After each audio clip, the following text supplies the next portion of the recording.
Hello everyone, happy Sunday. અને આમ તો મારો ફેસ જોઈને મને ખુદને એવું લાગે છે કે હું નાહી નથી, પણ ના હું ફ્રેશ થઈને મસ્ત કમ્પ્લીટ નાહી ધોઈ દીવાબત્તી કરી અને પછી હું તમારી સામે આવી છું. ફ્રૂટ ખાઈ લીધું એટલે થોડીક રિફ્રેશમેન્ટ થઈ જાય. પછી આપણે કરવાની હતી સફાઈ.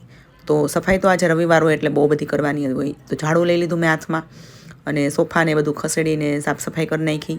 સોફાના કવર વ્યવસ્થિત કરી નાખ્યા, કાચને બધું લૂછી નાખ્યું. બસ આવી બધી સાફ સફાઈ છે ને રવિવારે કરવાની હોય છે. એ કરી અને હું ફ્રી થઈ. અને આજે રવિવારે સવારે મેહુલ ગામડેથી આવ્યા હતા, મેરેજમાં ગયા હતા. તો એનો થેલો જે છે ને એ મારે ખોલવાનો હતો, કારણ કે તો સૂઈ ગયા હતા. પછી મેં એનામાંથી બધું કાઢ્યું, જે પહેરેલા કપડાં હતા એને વોશ કરવા માટે નાખ્યા અને બીજી બધી વસ્તુ મેં એની વ્યવસ્થિત કરી.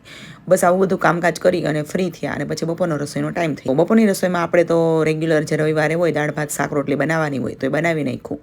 અને પછી મમ્મીને બપોર પછી માંડવી પાક બનાવવાની ઈચ્છા થઈ, તો એણે માંડવી પાક બનાવવાનું ચાલુ કર્યું. ચાસણી લીધી અને માંડવીનો ભૂકો મેં કરી નાખ્યો અને પછી મિક્સ કરી દીધું. પણ ચાસણી થોડીક નરમ આવી ગઈ હતી એટલે કાંઈ નહીં, થોડોક ઢીલો રહી ગયો, પણ ચમચી વડે ખાઈ લીધો બધાએ.